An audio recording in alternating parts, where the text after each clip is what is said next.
The Super Smash Bros. Series is well known for its diverse selection of characters, and of everything we fans enjoy about this series, guessing who will be joining the lineup is always the source of the biggest discussions. We look for patterns and we come up with fan rules to justify our thinking, but really, we don't need to. Over the years, series creator Masahiro Sakurai has gone on the record to discuss the creative process, what has changed game on game, and what has remained the same since the very beginning. That's what this Source Gaming series is all about.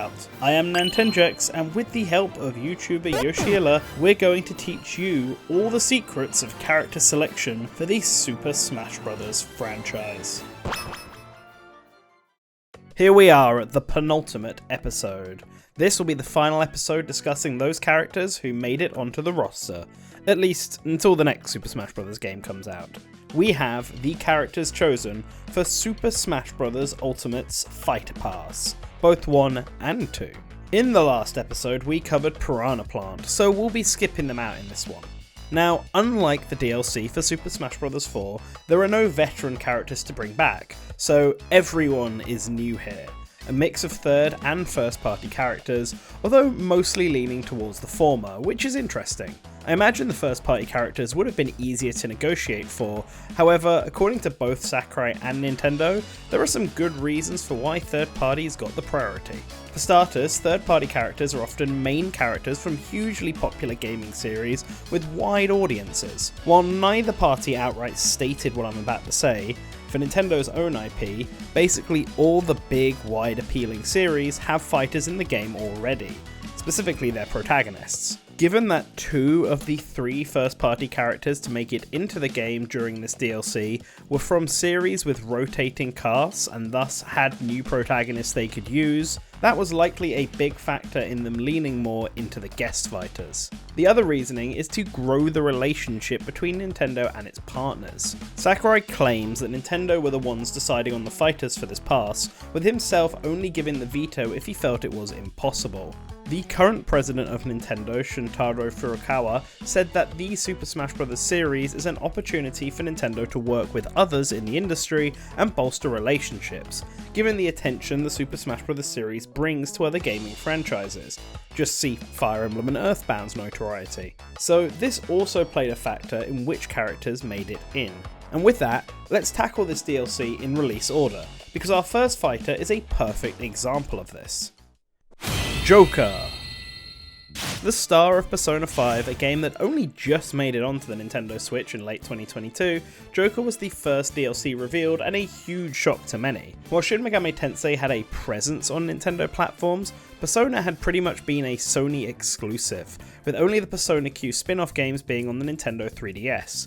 So Joker wasn't on the minds of many Smash players as a likely candidate. However, Persona 5 as a game was a huge success, and Sakurai was a big fan of it. This alone didn't let Joker join the fight, however.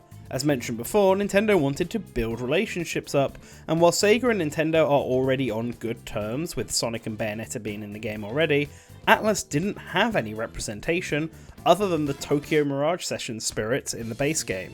Joker was a character Sakurai could envision that was from a popular game and franchise at the time, and allowed Nintendo to build up a connection with Atlus. It was multiple wins all around. Hero. Coming up next, we have Hero from Dragon Quest, and really, this one was an obvious pick. While the Dragon Quest series never reached that same commercial acclaim in the West as its stepsister series Final Fantasy did, in Japan, Dragon Quest is huge, a massive commercial and critical success. Dragon Quest III in particular breaking records and setting precedents for how video games could be. In fact, Dragon Quest III was such an influential title that its hero was originally the one Sakurai had envisioned for the Fighter Pass, as confirmed in a video on his YouTube channel. However, at the time, Dragon Quest XI was getting a special enhanced version of itself as a timed Nintendo Switch exclusive, Dragon Quest XI S, Echoes of an Elusive Age. So due to its relevancy and to promote the game, the hero from 11 was chosen as the default, while the hero of 3 was made an alt costume. Then the heroes of 4 and 8 were also added, the latter because Dragon Quest VIII was the biggest game in the West at the time, and 4 because its hero was also quite popular and had the same fighting style as the other 3. When Hero was revealed for Smash, it blew up the eastern side of YouTube, but in the West, a different character was doing the same thing. Banjo and Kazooie. The first of our Microsoft reps, Banjo and Kazooie were long-time requests from Nintendo fans, and it makes sense. Back in the Nintendo 64 era, they were Nintendo characters. Nintendo owned the franchise, and had it stayed that way, I wouldn't have been surprised if they had appeared as early as Super Smash Bros. Brawl, at least as an assist trophy if not a fighter. And this factor of being an ex-Nintendo icon made negotiations with Microsoft, a rival of Nintendo in the console space, much easier. This was especially helpful due to Banjo being a non-Japanese character. While Super Smash Bros. Does have characters who originated outside of Japan, like Diddy Kong and Dark Samus, as well as designs for Japan original characters made by Western studios like Little Mac's new design, it has tended to have its fighters all originate from Japan. And the reason is simple, it's just quicker and easier for Nintendo to meet with developers and share ideas when they live in the same country as the game being developed, especially as Sakurai often visits these developers in person.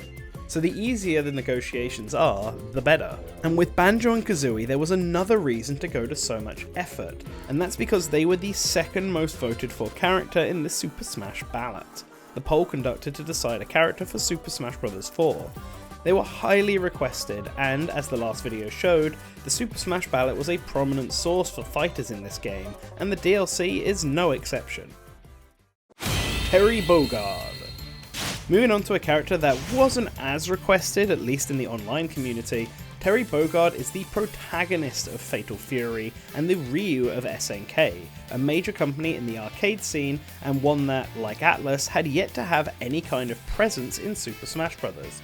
So much like Joker, Terry was a pick that would help Nintendo strengthen relationships with a major Japanese developer. And it wasn't as if SNK was small or its series were unknowns. The King of Fighters franchise, of which Terry is also a playable character in, was huge for the fighting game community, and is arguably one of the first crossover fighters.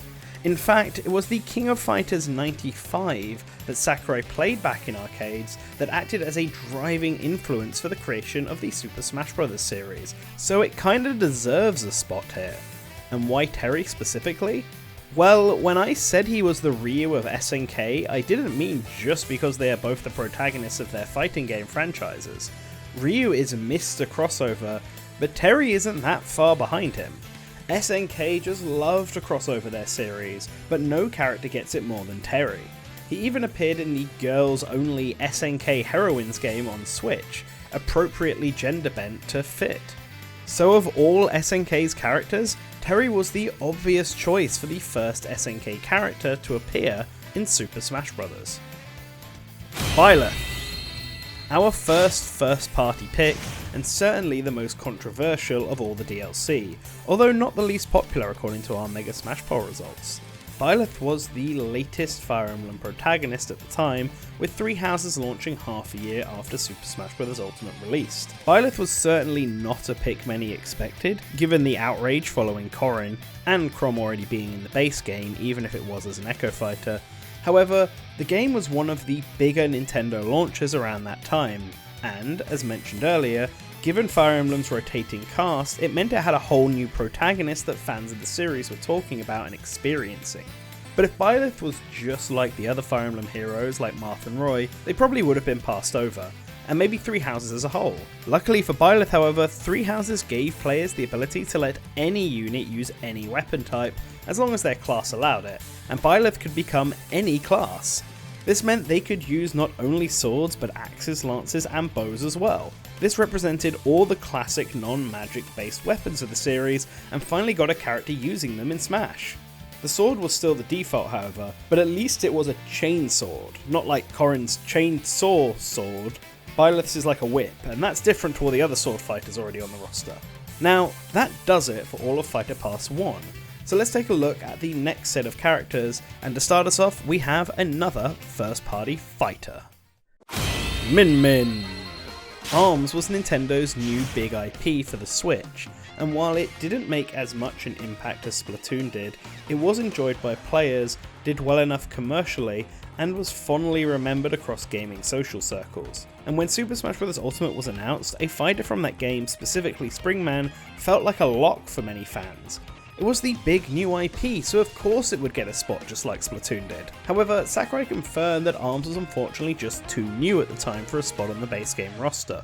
Springman got added as an assist trophy, and both him and Ribbon Girl got Mii costumes as easy additions, but not enough was known about ARMS back in 2015 when Ultimate's base roster was being decided on, and so a fighter was just not possible. But with DLC, this could be rectified easily, satisfying fans of the series who wanted a character in the base game roster and letting Nintendo push the IP a bit more through Super Smash Bros. As for why Min Min was chosen and not Springman, well, there is a good reason.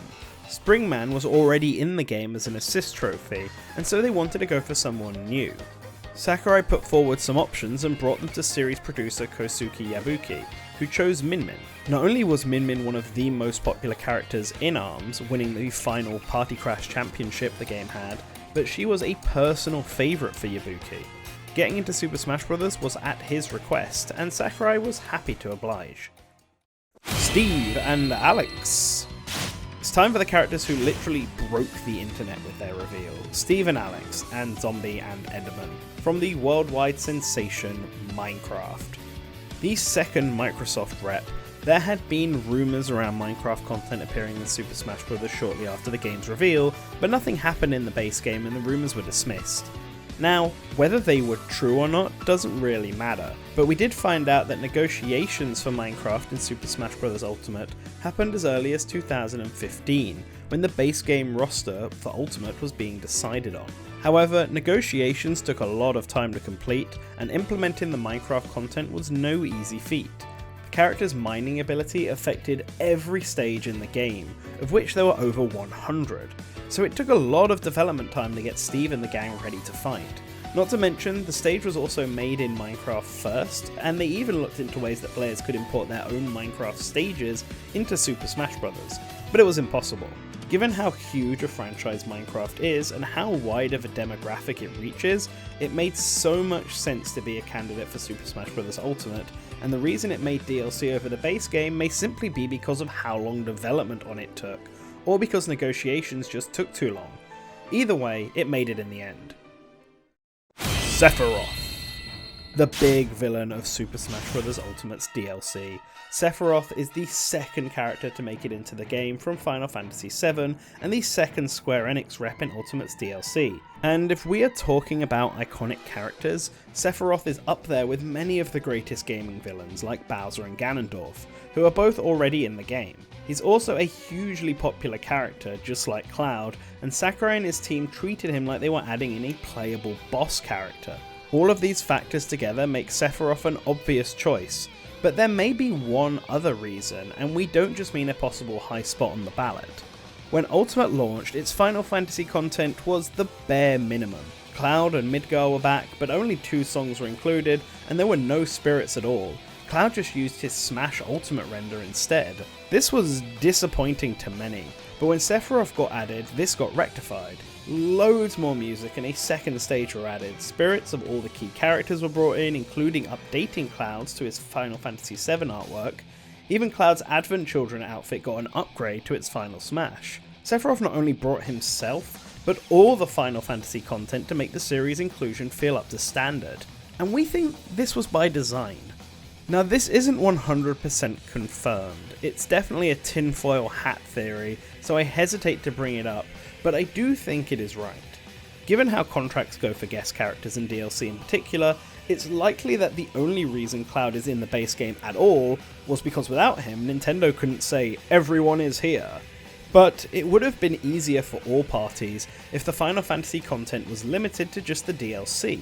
And so a compromise was made. One of the DLC slots would be given to Sephiroth, and all of the Final Fantasy VII content, on the condition that the bare minimum of Cloud and Midgar could make the base game. That way everyone wins.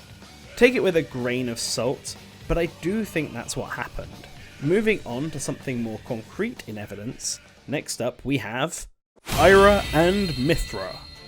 The stars of Xenoblade Chronicles 2, a hit launch year title for the Nintendo Switch, these two are the final first-party characters to the DLC and share a similar history as Min Min does. Back when Super Smash Bros. Ultimate was announced and the hype was building up to release, Pyra and her driver Rex were characters many expected to make the roster. They were highly requested, but it just didn't happen, with them instead receiving spirits and Rex getting a DLC Mii costume, while party member Nia got one in the base game.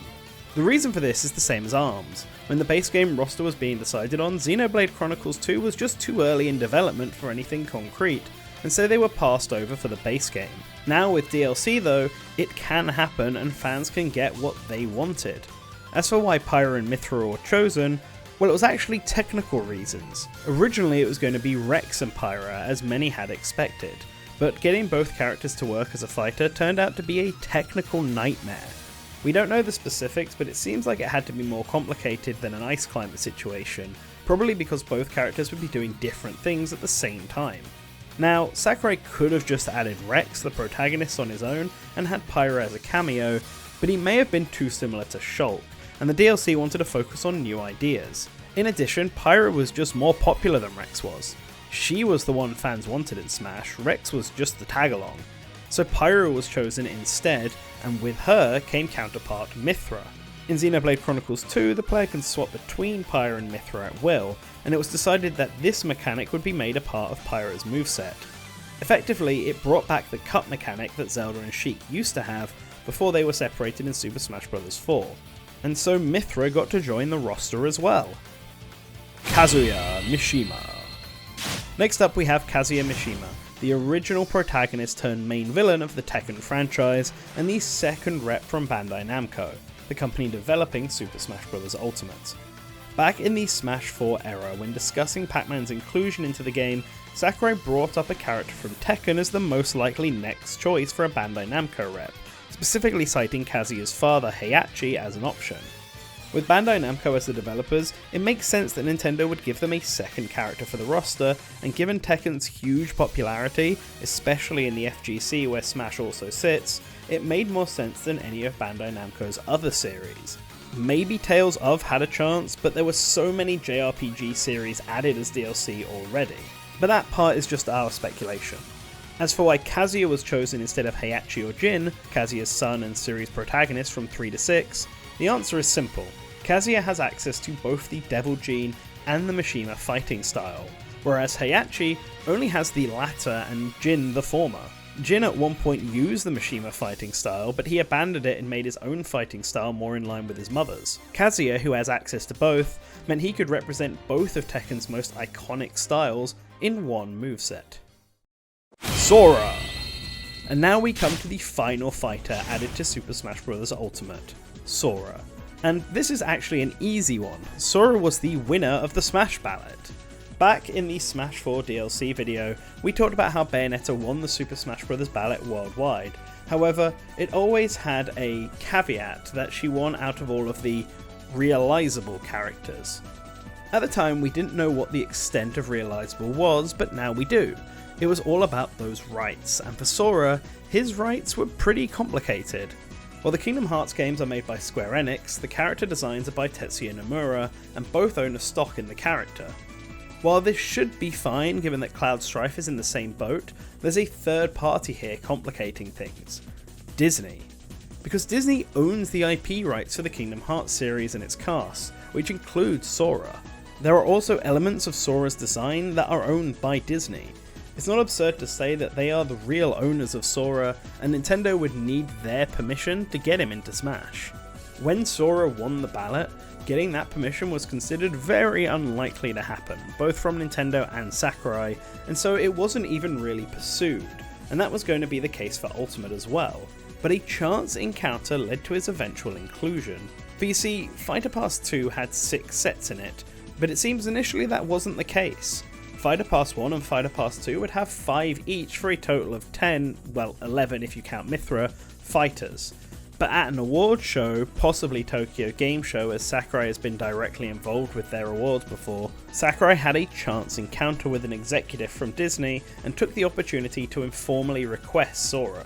While he expected it to go nowhere, the executive showed great interest, and this caused the ball to begin rolling towards his inclusion. A formal pitch was then made to Disney and they accepted it, which then led to Sora being added as the final fighter for the DLC, an extra member to the pass. And the final fighter added to the Super Smash Bros. Series as of the time of this video. If you've been watching from the beginning, you now know why every fighter who's made it onto the roster did so. But we're not done yet in this series, because there is one final episode to make. Because even Ultimate had its share of cut characters, both for the base game and DLC. So join us next time as we look at all the cut characters of Super Smash Bros. Ultimate. As always, we want to thank our patrons. The $5 up tier are showing up on screen right now. If you want to know how you can join them, there is a link in the description below. Let us know in the comments who your favourite DLC fighter is, and which character you think has the best story about why they got onto the roster. You don't have to keep that one for Ultimate's DLC, this could be from any character in Smash Bros.